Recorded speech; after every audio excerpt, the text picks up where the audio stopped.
आप सभी को हर हर महादेव, जय शिव शंभू। स्वागत करती हूँ अपने यूट्यूब चैनल पर। मलमास आ गया है, भोले बाबा का बहुत ही प्यारा सा आप लोगों के बीच एक भजन लेकर के आई हूँ। पूरा सुनना और कैसा लगा कमेंट करके बताना। हमारे चैनल को भी अपना प्यारा आशीर्वाद देना।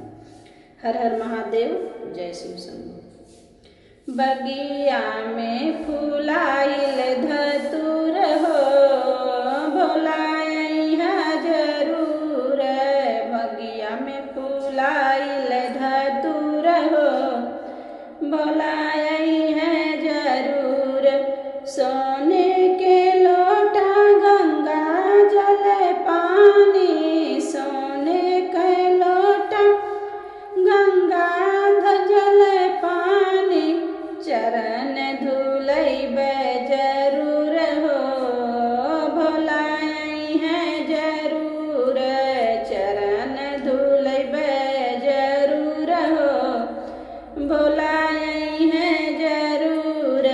बगिया में फूलाइल धतूर हो, भोलाई है जरूर। सोनवा मढ़ावल चंदन पीढ़ैया, सोनवा मढ़ावल चंदन पीढ़ैया। आसन बिरजी है जरूर हो, भोलाई है जरूर। आसन लगई है जरूर हो, भोलाई है जरूर। बगिया में फूलाइल धतूर हो, भोलाई है जरूर।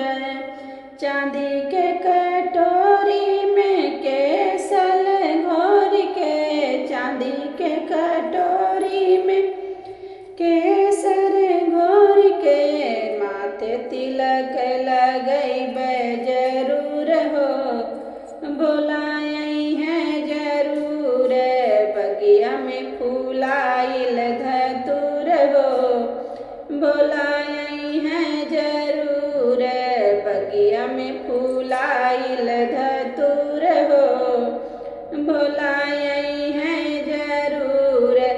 हरा हरा भंगिया रगरी रगर पिसबे, हरा हरा भंगिया रगरी रगर पिसबे।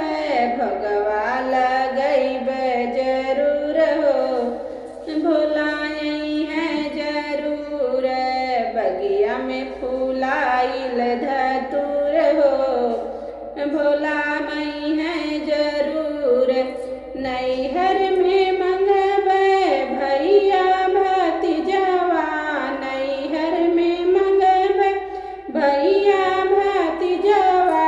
ससुर में कुल परिवार हो, भोलाई है जरूर। बगिया में फूलाइल धतूर हो, भोलाई है जरूर। बगिया में फूला